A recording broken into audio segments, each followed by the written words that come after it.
Karen lost it when she realized she couldn't get into her car in my garage. Her face turned red, her hands were shaking, and she was about to explode. The lock she thought was hers? Gone, replaced with one she couldn't touch. How did it all come to this? Let me tell you, I've always been a bit protective of my space. Maybe that's why my garage meant so much to me.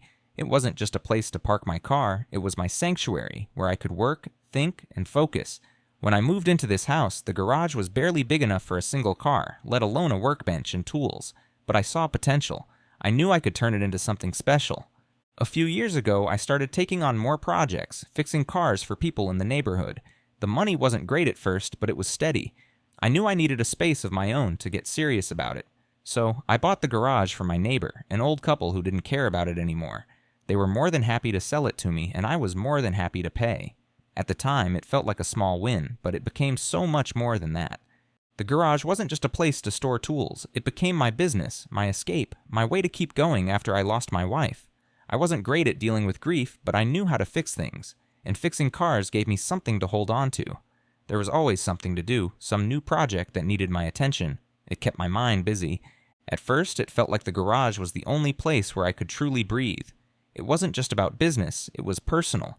It was where I could shut out the rest of the world, focus, and work with my hands. No interruptions, no distractions, just me, the car, and the tools. When I thought about it, the garage wasn't just a building, it was a symbol of everything I had fought for, the life I was trying to rebuild. My neighbors didn't really understand. They had their garages, sure, but they were just places to park cars. They didn't care about turning them into something more. They didn't care about making them their own. It didn't matter to them. But for me, it was different. I wasn't just doing repairs for other people. I was building something that was truly mine. That's when Karen came into the picture. At first, she was just another neighbor, popping by every so often, making small talk. She'd drop by with suggestions about how things could be better in the neighborhood, always with that same confident attitude. At first, I didn't think much of it. A little annoying, sure, but no harm done. But when HOA started to get involved, that's when I realized things were about to change. I figured it was just another round of rules about parking or lawn care, something trivial. I didn't see it as a real threat at first. I was wrong. Karen wasn't just about making small changes, she was about control, and I didn't see it coming, at least not at first. It all started with a stupid parking rule. At first, it didn't seem like a big deal. HOA sent out a letter, like they do every few months, with some new rule or update that nobody really reads. But this one was different. They decided to make all the parking spaces in the neighborhood community parking. You know, the kind where you can park anywhere, at any time, and no one has any claim to a spot? For me, that meant my garage, my space, my property could no longer be just for me.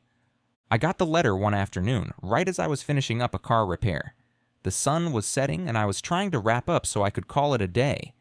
It wasn't the first time HOA had meddled in things, but this time felt different. The letter said, "To ensure equitable parking for all residents, all garages must remain accessible to the community." They didn't even say community parking in so many words, but the tone was clear. They were basically telling me that my garage, this place that I had worked so hard to make my own, wasn't really mine anymore.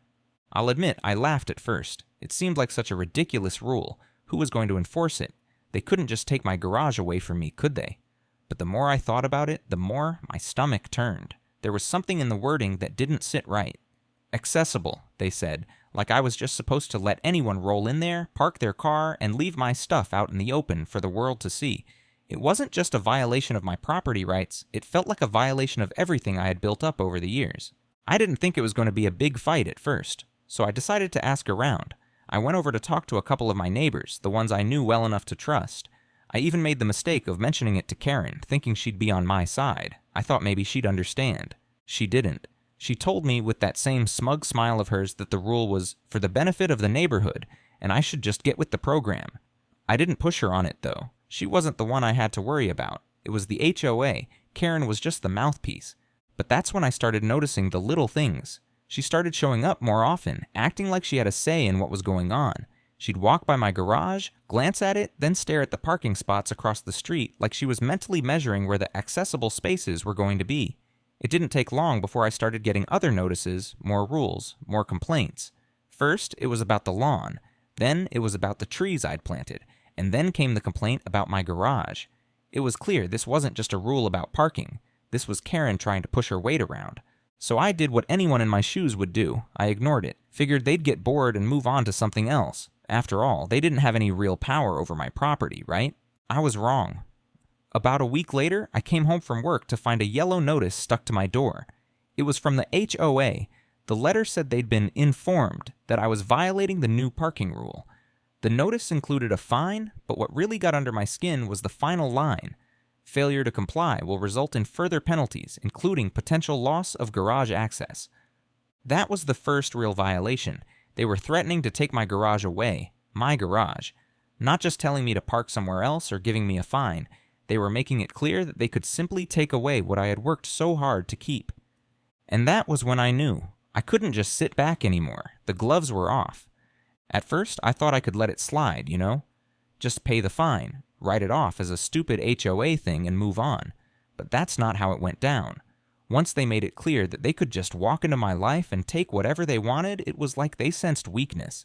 They started to push harder, and I started to realize they weren't going to stop unless I did something about it. I guess the first sign that this wasn't going to be a quick fix came when Karen knocked on my door one afternoon. You know, the kind of knock that's not friendly. It was one of those "I'm about to tell you what to do" knocks. I opened the door, and there she was, standing on my porch, hands on her hips like she was the neighborhood sheriff. "Alex, we need to talk about your garage," she said, like she was doing me a favor by even speaking to me. I could feel the anger bubbling up, but I kept it in check. I didn't want to make things worse, not yet anyway. "I've already spoken to the HOA," I said, trying to keep my cool. "I don't see any reason to keep going in circles about this." She tilted her head like she was trying to read me, and then the smile crept onto her face. "Well, that's the thing," she said, stepping closer. "You don't really have a choice anymore. We've already spoken with the rest of the neighbors, and I've been thinking about the overall community well-being." Community well-being. That line again. It always made my skin crawl. She wasn't talking about what was best for the neighborhood. She was talking about control. "Listen," I said, trying to keep it civil, "I've worked hard for that garage. You can't just take it from me because you've decided it doesn't fit your little plan." She waved me off like I was some petulant child. "It's not about taking anything," she said with a fake sweetness. "It's about making sure we're all abiding by the same rules. The neighborhood is better when everyone follows the same guidelines."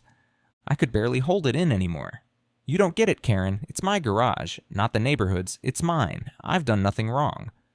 But she wasn't having it, not at all. She just nodded slowly like she was giving me one last chance to comply.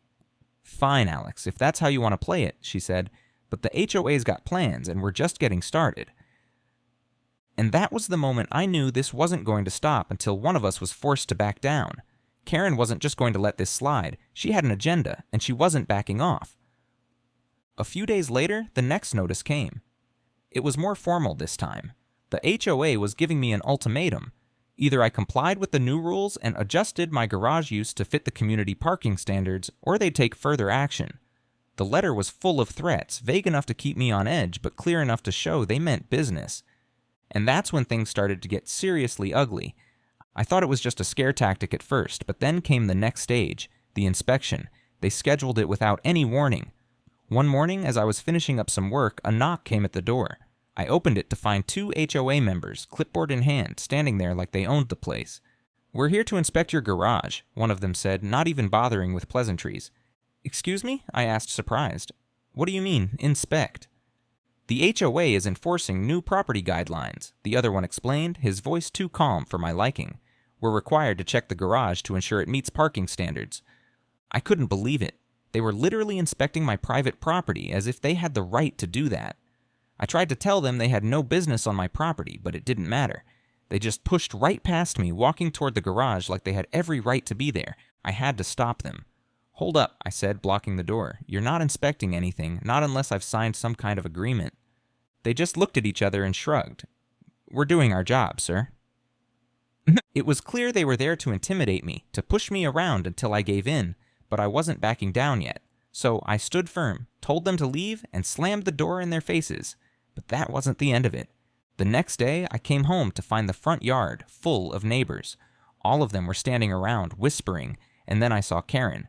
She was in the middle, talking to the others with that same smug look on her face. "Alex," she called over, like she was the queen of the block. We've had some complaints about your garage. People are concerned about how you're using it. It's affecting the neighborhood, you know? I felt my blood boil, but I didn't show it. I just walked right up to her and said, "You're really going to stand there and tell me that my garage is hurting the neighborhood?" She nodded like it was all perfectly reasonable. "I'm just looking out for everyone," she said with that fake sweetness. "We need to make sure things are fair for all the homeowners. We can't have anyone thinking they can just do whatever they want." The nerve. She was standing there in front of my property, trying to rally the neighbors against me like I was the problem. That was when I realized I wasn't just fighting HOA anymore. I was fighting Karen, too, and she was willing to do whatever it took to make sure I lost. And this wasn't just going to be about some parking space anymore. This was about power, and she was trying to take mine. I thought maybe, just maybe, there was a way to end all of this without it turning into an all-out war. I mean, I wasn't looking for a fight. The whole reason I bought the garage was so I could avoid this kind of drama. I liked my space, I liked working on my own terms, and I liked peace. So I decided to give it one last shot. I had to try the civil route first. I knew what I was up against, but I figured if I could just talk to the HOA, maybe we could work out something reasonable. I wasn't asking for much, just a little space to call my own. So I called a meeting with the HOA board. I didn't want to make a scene, didn't want to go in swinging. I figured, hey, I'm an adult, I can do this without escalating things. I even got my brother Sam to help me prepare. He's a lawyer, so I thought it'd give me a bit of an edge, a buffer to keep things from getting too heated. Sam suggested we approach it like a business negotiation. Keep it cool, keep it professional. If there was a way to reason with them, this was it. When I showed up at the HOA office, I was ready to be calm. I walked in with a clear head, my papers in hand. I had a binder full of documents, proof that I'd been maintaining the garage properly and that I hadn't violated any actual parking rules. No cars were blocking anything. Everything was legit. I was confident we could clear this up without much drama. But of course, I was wrong. As soon as Karen saw me walk through the door, I could tell she wasn't having it. She flashed me that condescending smile she always wears when she thinks she's won. She didn't even let me sit down before she started in with her speech. "We've given you plenty of chances, Alex," she said, all cool and collected, like she was the one holding all the cards. "But you've made it clear you're not interested in following the community guidelines. You're making this harder than it needs to be." I couldn't believe it. Here I was, trying to be reasonable, trying to work things out like adults, and she was still acting like the problem was me. I started to speak up, but she cut me off. "This is about the good of the whole neighborhood, not just you," she went on, waving her hand dismissively. "The rules exist for a reason." I could feel my patience starting to wear thin. "I'm not trying to make trouble," I said, trying to keep my voice steady. "All I want is to be left alone to use my property the way I've always used it. I've kept everything in order. You've got no reason to be messing with my business." Sam, sitting next to me, nudged me lightly, a quiet reminder to stay calm. I took a deep breath and turned back to Karen. "Look, I'm not here to argue," I said, trying a different angle. "I just want to find a solution that works for both of us. I'm not asking for the world. I'm asking for a little respect for my space." But Karen wasn't hearing it. She leaned back in her chair like she was in control of everything. "Respect? You want respect? Then you need to follow the rules," she snapped, like I was the one being unreasonable. I glanced around at the others on the board. They were all looking at me like I was some problem that needed fixing. None of them seemed interested in hearing my side. Every time I spoke, they either ignored me or nodded along with Karen, like I was some nuisance they were waiting to be rid of. The more Karen talked, the more I realized that she wasn't interested in a peaceful resolution. This wasn't about solving a problem. This was about power. She wanted to control every little part of the neighborhood, including me, and she wasn't going to stop until she did. At one point, she even had the audacity to suggest that I voluntarily give up the garage in exchange for a more acceptable space to park my cars. It was a joke, a slap in the face. She was trying to buy me off, like my hard work, my business, my whole setup didn't matter. That was the moment I knew. This wasn't going to be resolved with a handshake and a compromise. I could see it in her eyes. She was just waiting for me to back down. I stood up, slammed my papers onto the table, and said, "You're not getting it. This isn't a negotiation. It's my garage, my property. If you think I'm just going to roll over for this, you're wrong." I could feel the tension in the room. Sam looked at me, his face a mix of concern and approval. He knew what I was doing. It was a stand I had to make. And when Karen opened her mouth to say something else, I cut her off. "I'll take this to court if I have to," I said, my voice colder than I expected. "I'm not letting you run me out of my own property." That was it. The final straw. I wasn't here to play nice anymore. I wasn't going to beg for my rights. I was going to fight for them. Karen just stared at me for a moment, then sneered, "Fine. Let's see how far that gets you." And just like that, the so-called peaceful resolution was over. I had tried, but I'd learned the hard way. You can't make peace with someone who doesn't want it. Things took a turn I wasn't expecting. You know, when you think you've got it all figured out, and then bam, something completely out of left field knocks you flat on your ass? Yeah, that's what happened. After the meeting, I thought I'd be ready for whatever Karen and the HOA threw at me next. I was already bracing for the next legal step, but I never could have prepared for this. One evening, I was working in the garage, as usual. The place was my refuge, where I could just tune everything out. The world seemed simpler when I was focused on fixing things. I didn't notice anything unusual until I heard the sound of a car pulling into my driveway.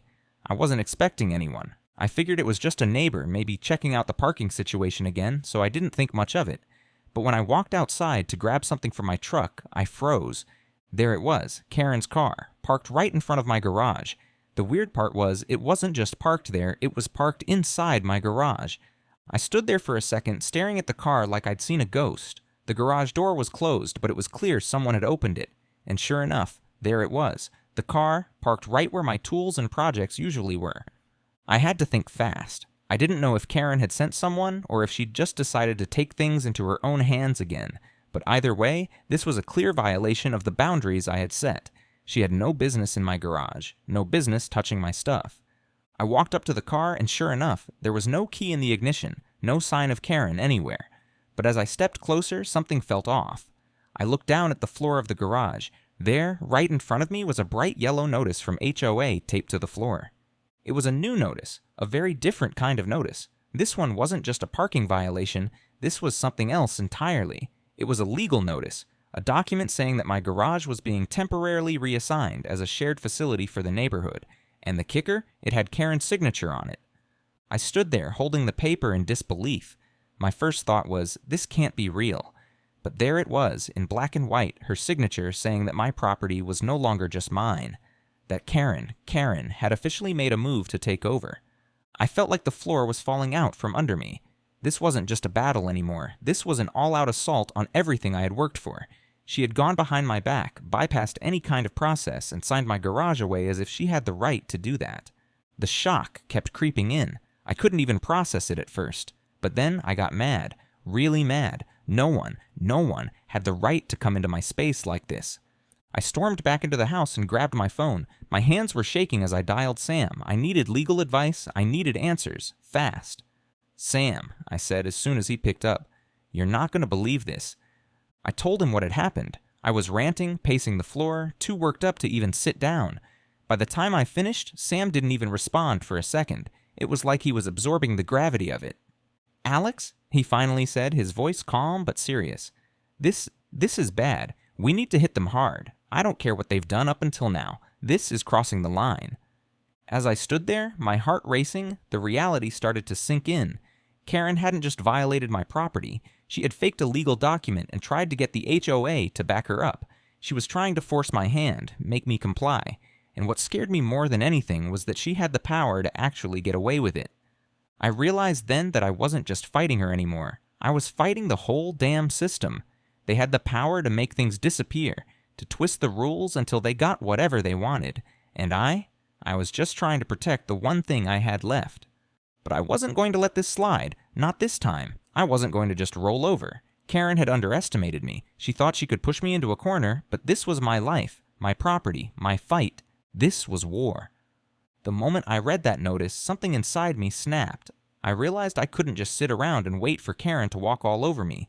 This wasn't just about the garage anymore. This was about my whole life, everything I'd worked for, everything I'd built, and I was damn sure I wasn't going to let her take it. I called Sam right away. I could hear the seriousness in his voice when I explained the situation. "This is a whole new level," he said, sounding like he was putting the pieces together in his head. "We need to hit back hard, but smart. We're not going to win this with just anger. You need to get ahead of her." It was the first time in this whole mess that I felt like someone actually had my back. Sam knew how to play the game, and he was good at it. He wasn't just my brother, he was a lawyer who had been through all kinds of ugly legal battles, and I needed his expertise more than ever. I sat down with Sam the next day and we laid out a plan. It wasn't just a let's fight back strategy, it was a tactical approach. Karen wasn't going to get away with this. She might have the HOA's backing for now, but I was about to turn the tables. The first thing Sam suggested was to get all the facts.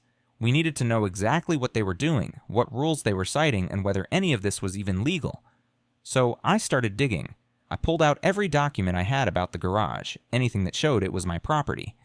I wasn't going to leave any room for them to twist the narrative. The second part of the plan was gathering evidence. Karen had already signed that notice, and that was a big red flag. But I needed more. I needed proof that she'd done this behind my back, that she'd broken the rules. I spent the next few days talking to my neighbors, trying to get them to speak up. I wasn't asking them to take my side blindly, but I wanted to know who had seen what, who had witnessed Karen's shady moves, who could back me up. While I was doing that, Sam was working his end. He started contacting some local authorities, property law specialists, people who understood the ins and outs of HOA rules. He was also drafting a formal response to the HOA outlining the legal violations. He wanted to make sure we were taking the high ground, but that we weren't letting Karen and the board get away with this. Meanwhile, I wasn't about to just sit quietly. I knew Karen was watching, probably thinking she had me cornered, so I started gathering a little personal evidence of my own. I set up a few cameras around the perimeter of my property, nothing invasive, but enough to capture anything out of the ordinary. I knew Karen had already gotten pretty bold, but I wasn't about to let her pull any more tricks without getting caught in the act. The most important part of the plan, though, was how we were going to handle the moment when things inevitably escalated again. I wasn't going to be reactive anymore. I had to stay one step ahead of Karen. I decided to take the fight to her, not in some grand gesture, but in a way that was going to hurt her where it counted, her influence in the neighborhood. Sam and I agreed that the best way forward was to call her bluff. I wasn't going to beg the HOA to back down. I was going to expose what she was doing. I knew it wasn't going to be easy, but if I could get enough evidence to show how corrupt the HOA had become under her leadership, it would be over. If I could prove she was abusing her power, manipulating the rules for her own benefit, and sneaking around behind everyone's backs, the whole thing could come crashing down. I wasn't going to lose my garage, I wasn't going to lose my independence, and most importantly, I wasn't going to let Karen make me feel small. With Sam on my side, the plan was starting to come together. It was a long shot, sure, but it was better than letting Karen and the HOA walk all over me. I had no idea how it was going to play out, but I knew one thing. This fight wasn't going to be over until I was standing on top. I wasn't going to just survive this. I was going to make damn sure I came out on top. And for the first time in weeks, I felt like I had a real chance to turn things around. The moment I hit send on that letter to the HOA, I knew things were about to get real. I didn't expect them to back down quietly, but at least I'd set my line in the sand. Sam had done his job. He'd pulled together all the legal mumbo-jumbo, pointing out how Karen had overstepped her bounds and how the HOA couldn't just rewrite the rules to suit their whims. We'd gone through the HOA's bylaws and everything we could find to prove they had no right to mess with my garage. The response came faster than I thought it would. Karen didn't waste any time. Less than a week later, there was a knock on my door, and there she was, standing with that self-satisfied grin on her face, holding a thick folder. I had a feeling it wasn't a friendly, let's talk kind of visit. "Alex," she said, looking me up and down, "I'm afraid we've got some paperwork that needs your attention." I could feel my jaw tighten, but I wasn't about to let her have the upper hand. I stepped aside and let her in. If she wanted to do this the hard way, I was more than ready. She handed me the folder and I glanced through it quickly. A few pages of new parking rules, some nonsense about adjustments to property use to meet the growing needs of the community. Basically, the HOA was trying to make it seem like this was all perfectly legal, like they had the right to just step in and claim my garage. "Karen, this is all just more of the same," I said, flipping through the papers. "You can't just decide I'm going to hand over my garage because you feel like it. You're overreaching, and you know it." She smiled again, that same smug, superior smile. "You don't understand. We're doing this for the good of everyone, Alex. The community deserves better than what you're offering. And honestly, the board's been more than patient with you. We've given you plenty of chances." "Chances?" I shot back, finally feeling the anger bubbling up. "You've been doing this behind my back the whole time. You've been trying to strip away my rights one step at a time, and now you're trying to turn it into some kind of community effort. This isn't about the community, it's about you and your need for control." Karen took a step back, clearly surprised by the way I was standing my ground. I could see her calculating, trying to figure out if she could intimidate me into backing down. But I wasn't about to back down anymore. I'd spent too long trying to reason with her, trying to play by the rules.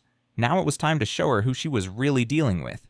I didn't say much else at first. I just set the folder down on the table and walked toward the door. "If you really think you can just roll over me like this, you're wrong," I said, not looking back at her. "I've got lawyers, I've got evidence, and I'm done playing nice."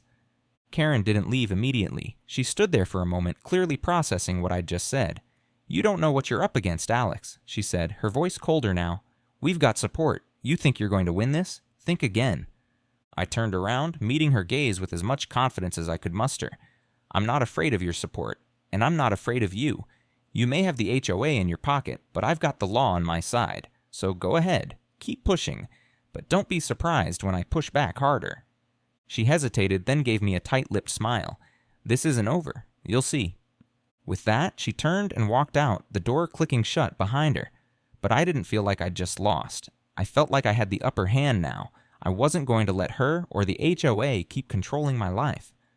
The next step in the counterattack was getting the neighbors on my side. I'd already talked to a few, and it was clear they were starting to realize just how far Karen was willing to push. The more I talked to them, the more I found out that Karen had been playing favorites, pushing people around, making decisions for them without their consent. Some of them didn't want to get involved, but more and more, I started seeing cracks in her carefully crafted image. I started reaching out to a few neighbors who had noticed what was going on. I knew I needed them on my side, especially when things got ugly.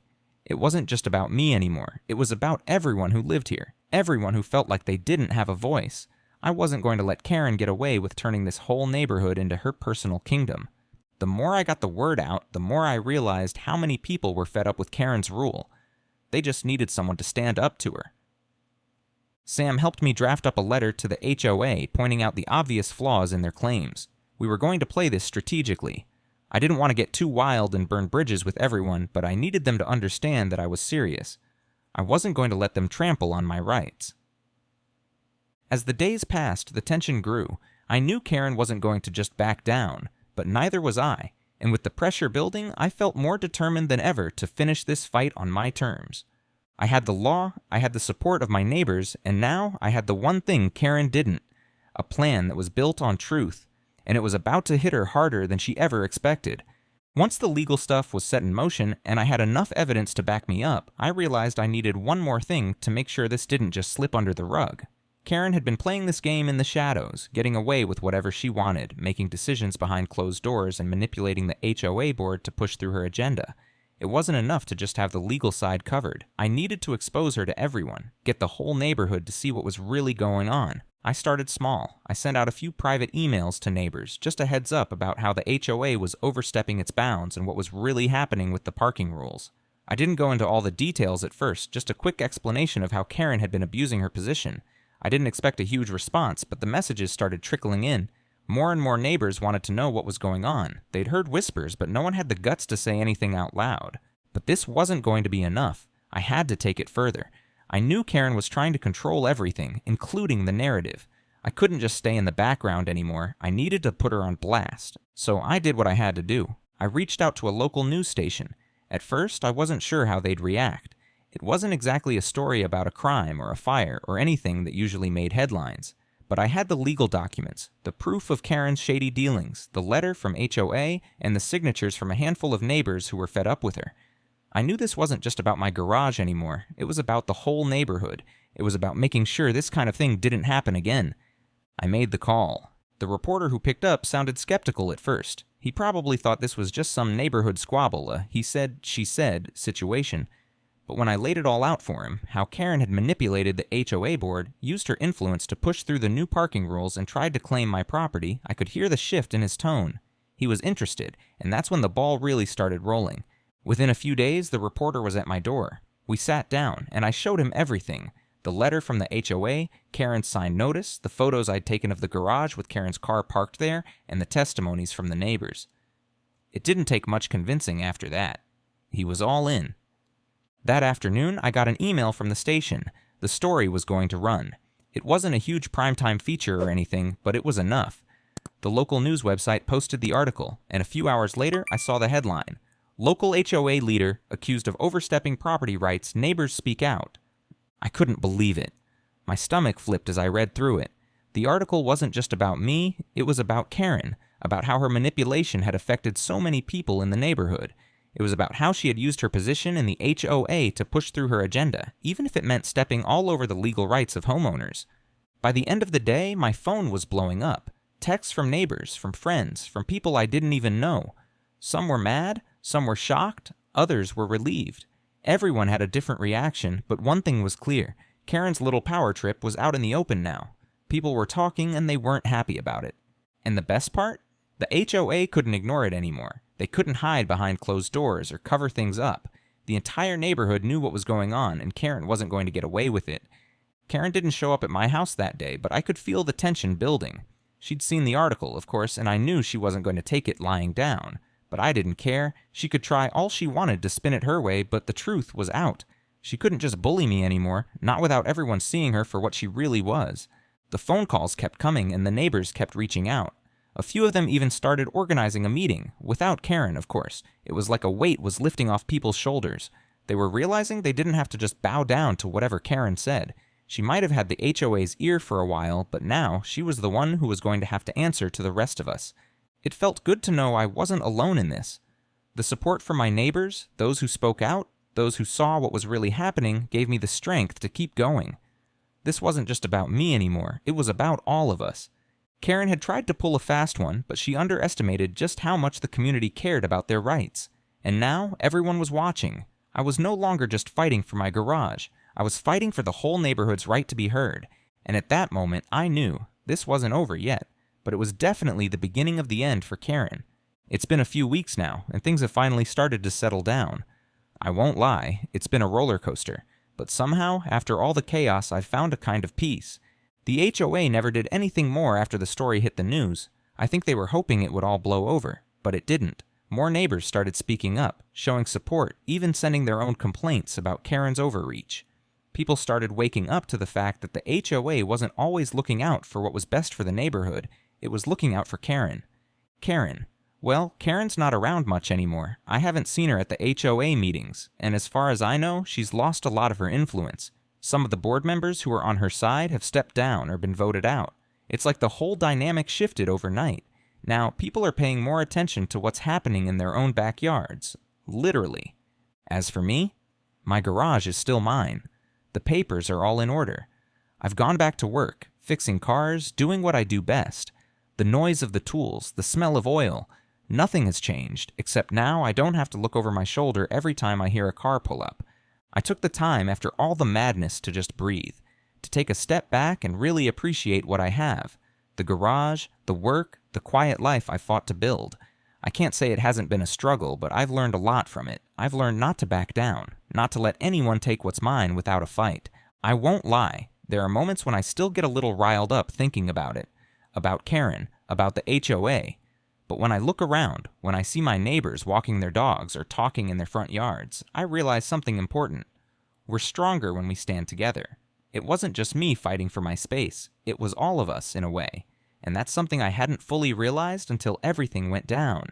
I still see some of the same neighbors every day. A few of them have even stopped by the garage to check in, just to see how things are going.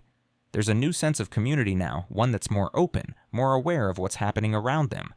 People are starting to pay attention to the little things, like the HOA's bylaws and the power they have to affect our lives, and that, in itself, feels like a small victory. As for Karen, I'm sure she's somewhere plotting her next move, but I'm not worried about it. The game has changed, and she knows it. People aren't going to let her get away with it anymore. I'm not the only one who's figured out what she's about. For now, things are calm, peaceful even. I've got my garage back, my neighbors are taking back control, and I'm back to doing what I do best. I guess it took all of this to realize something. I didn't just win a battle for property, I won back my sense of independence, my peace, and my belief that things can get better when you don't let people push you around. I think that's the real win.